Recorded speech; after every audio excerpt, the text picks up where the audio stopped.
ये जो लोग आज सत्ता में बैठे हैं, अगर उनका पहला टारगेट मुसलमान है तो उसके बाद कोई और नहीं बचने वाला है।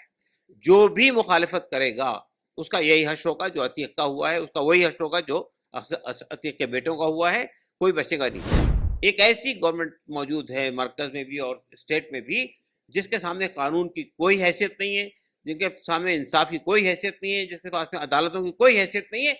हमारे दिल में है, हम जिस तरह चाहेंगे ट्रीट करेंगे लोगों को।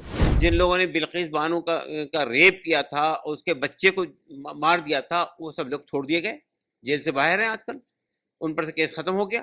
तो लोगों को ये लग रहा है ना कि जब तक ये गवर्नमेंट मौजूद है हमारे खिलाफ कोई कार्रवाई नहीं होगी, अगर होगी भी तो चंद दिन के लिए होगी। जितने ऐसे लोग हैं जो इस तरह के कांड कर रहे हैं, गुंडे बदमाश टाइप के लोग, वो इनके नेताओं के साथ खड़े होते हैं, उनको पॉलिटिकल प्रोटेक्शन हासिल है, और वो इस तरह की कार्रवाई करते ही इसी बुनियाद पर है कि हमको जो है अगर जेल भी होगी चंद दिन के लिए जेल होगी।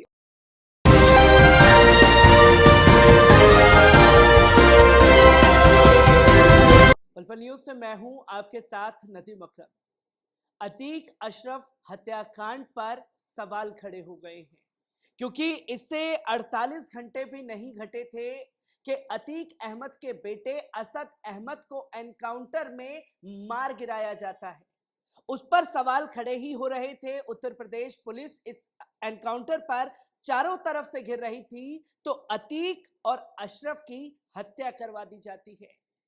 और पहली बार इतिहास में यह देखा गया है कि लाइव टेलीकास्ट किसी की हत्या का किया जा रहा है और उसका गुणगान ऐसे किया जा रहा है कि उत्तर प्रदेश में जंगल राज नहीं बल्कि एक माफिया का अंत हो गया है। इसी पर बात करने के लिए मेरे साथ वेलफेयर पार्टी ऑफ इंडिया के प्रेसिडेंट डॉक्टर कासिम रसूल इलियास साहब मौजूद हैं।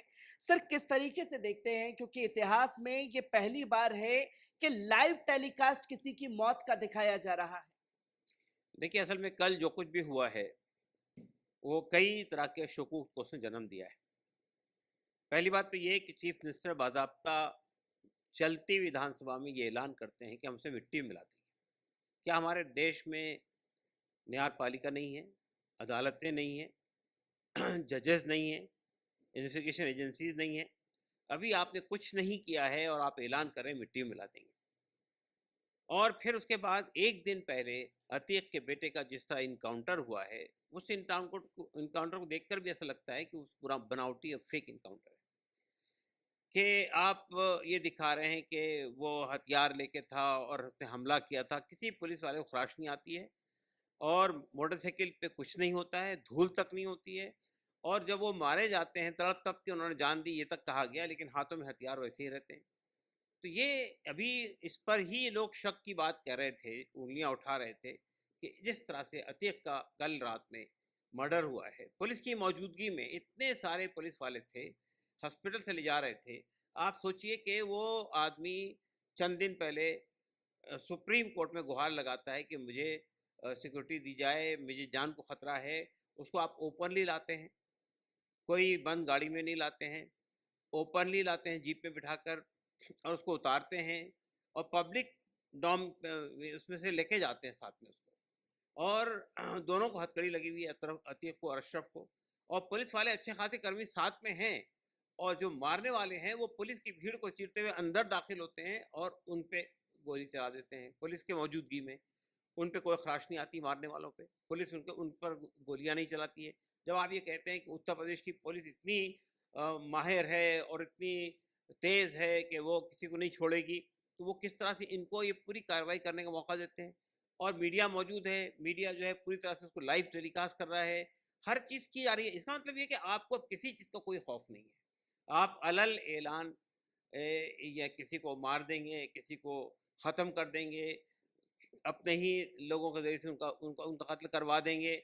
कोई अदालत की ज़रूरत नहीं है, किसी इंसाफ की ज़रूरत नहीं है। आप अपने तौर पे आप मुद्दई है, आप ही गवाह हैं, आप ही मुंसिफ है, और आप ही जो है उसको बरवकार ला रहे हैं। तो असल में हम ये बात साफ तौर पे कह देना चाहते हैं कि उत्तर प्रदेश में इस वक्त लॉलेसनेस है, रूल ऑफ लॉ ख़त्म हो चुका है, अनार्की है पूरी तरह से, और एक ऑटोक्रेटिक गवर्नमेंट बैठी हुई है। ऐलान करती है कि हम उनको मिट्टी में मिला देंगे और उसके बाद उस पर अमल दरामद भी कर देती है, कोई पूछने वाला नहीं है। क्योंकि सर, इस हत्याकांड को लेकर के जो सबसे बड़ा पहलू सामने आया है कि हत्यारों का अतीक से कोई लेना देना नहीं होता और वो जय श्री राम का नारा लगाते हुए किसी की हत्या कर रहे हैं। पहले जय श्री राम के नारे का इस्तेमाल जो है किसी को लिंच करने के लिए किया जा रहा था, अब दुनिया देख रही है कि लाइव टेलीकास्ट जय श्री राम के नारे का इस्तेमाल किसी की हत्या के लिए हो रहा है। जो धर्म के आड़ में अधर्म फैलाया जा रहा है उसे किस तरीके से देखा और समझा जाए और कितना खतरनाक है, क्योंकि जो लोग इस तरीके से तस्वीरें देखेंगे जाहिर सी बात है कि वो अगली बार में किसी और को शिकार बनाएंगे इसी नारे के साथ में। देखिए, असल में संघ परिवार ने जिस तरह धर्म का इस्तेमाल अधार्मिक कामों के लिए करना शुरू किया है, जय श्री राम श्री राम के बारे में आम तौर पे हिंदुस्तान में एक धारणा ये थी कि एक आदर्श पुरुष है।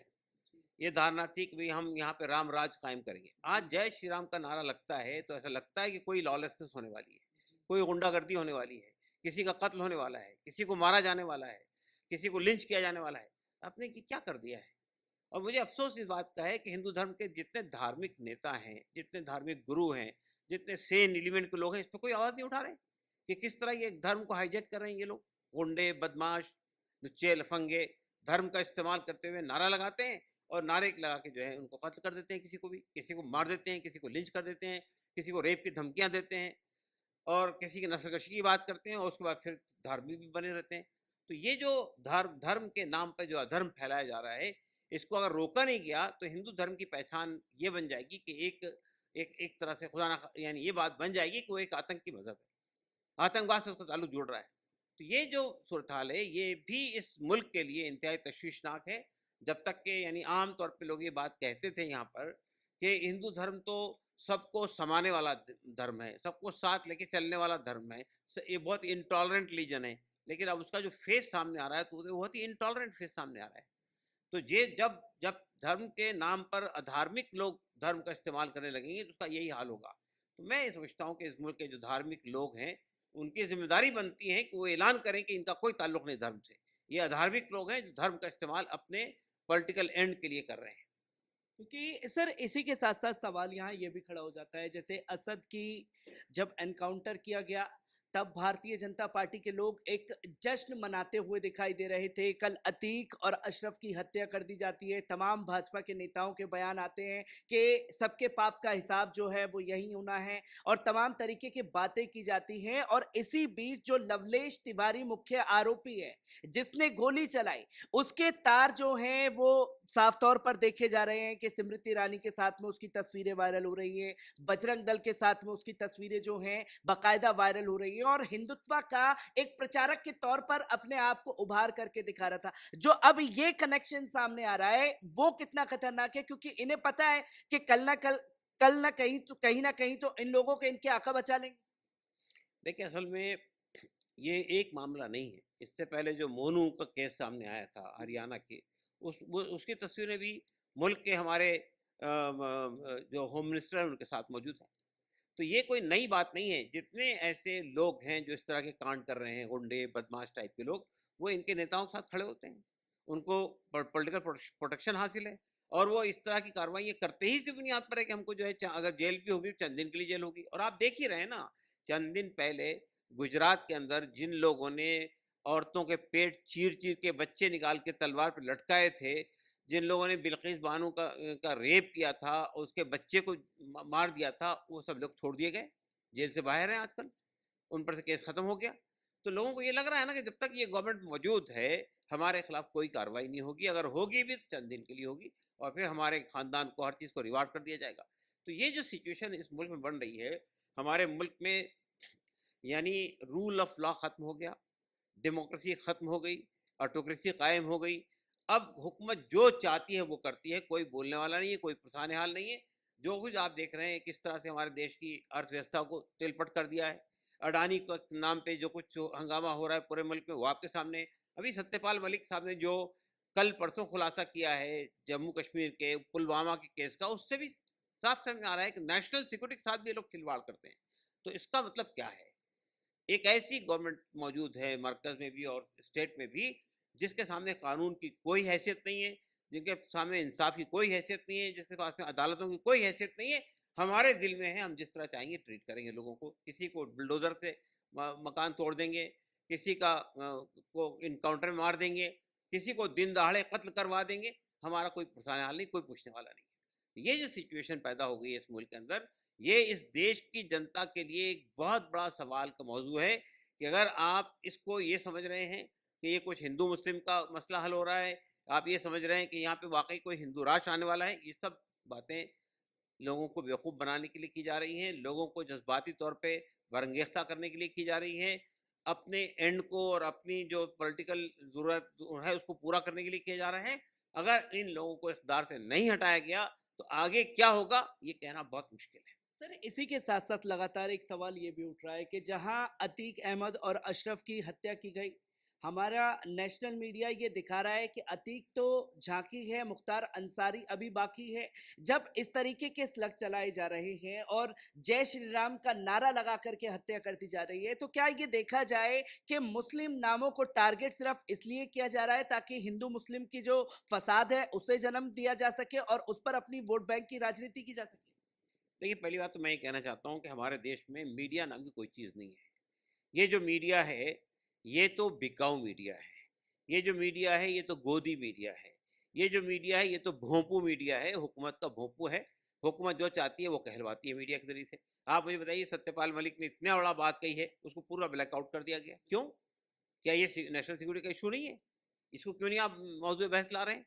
और जिस तरह आप अतीक के एनकाउंटर को जस्टिफाई कर रहे हैं, जिस तरह आप असद के एनकाउंटर को जस्टिफाई कर रहे हैं, जिस तरह आप आगे के ऐलान कर रहे हैं, और आप ये समझते हैं कि इससे आप हिंदू मुस्लिम पैदा करके मसले को यानी इक़्तिदार में आ जाएंगे, तो मैं ये बात आपके माध्यम से इस मुल्क की जनता से और ख़ास तौर से उन हिंदू भाइयों से कहना चाहता हूँ कि ये जो लोग आज सत्ता में बैठे हैं, अगर उनका पहला टारगेट मुसलमान है, तो उसके बाद कोई और नहीं बचने वाला है। जो भी मुखालिफत करेगा, उसका यही हश्र होगा जो अतीक का हुआ है, उसका वही हश्र होगा जो अतीक के बेटों का हुआ है, कोई बचेगा नहीं। जो इनकी हाँ में हाँ मिलाएगा, जो इनके तमाम सियासी और माशी और जितने इनके मकासद हैं, उनको फुलफ़िल करने में आड़ा डालेगा, उसके साथ वो यही हश्र करेंगे। मैं ये समझता हूँ कि ये सवाल पूरे देश की जनता के सामने है कि हमारे देश की क्या तस्वीर बनाना चाहते हैं? हमारा देश की तस्वीर पूरी दुनिया में क्या बन रही है? एक आतंकी देश की बन रही है। एक ऐसे देश की बन रही है जहाँ पर खुलेआम लोगों को मार दिया जाता है। एक ऐसे देश की बन रही है जिसमें कोई किसी की इज़्ज़त, किसी की प्रॉपर्टी, किसी की जान, माल, इज़्ज़त, आबरू कोई महफ़ूज़ नहीं है। तो अगर हम आज की सिविलाइज़्ड नेशन के अंदर एक ऐसा देश का तस्वीर बनाना चाहते हैं और आप देश गुरु विश्व गुरु बनने की बात करते हैं, तो क्या ऐसे लोग विश्व गुरु बनेंगे? क्या ऐसा देश विश्व गुरु कहलाने के लायक होगा? हम समझते हैं कि ये तमाम सवालात हमारे देश की आम जनता को करने चाहिए खुद से कि अगर आप ऐसे ही लोगों को इक़्तिदार में लाके बिठाते रहेंगे, तो यही हश्र होगा और फिर उसके बाद कोई नहीं बचेगा। जो भी मुखालिफत करेगा, देखिए आपने दाभोलकर का क्या हुआ? आपने देखा और कई लोग जो जो आवाज़ उठाते थे कि उनका क्या हश्र कर दिया, गौरी लंकेश का क्या हश्र कर दिया गया। तो ये मसला सिर्फ़ मुसलमानों का नहीं है, ये मसला वो हर उस आदमी का है जो यहाँ इंसाफ़ की बात करेगा, हर उस आदमी का है जो यहाँ पे इनकी मुखालिफत करेगा, इनके जो वेस्टेड इंटरेस्ट है उसकी मुखालिफत करेगा, उन सब के साथ यही काम करेंगे।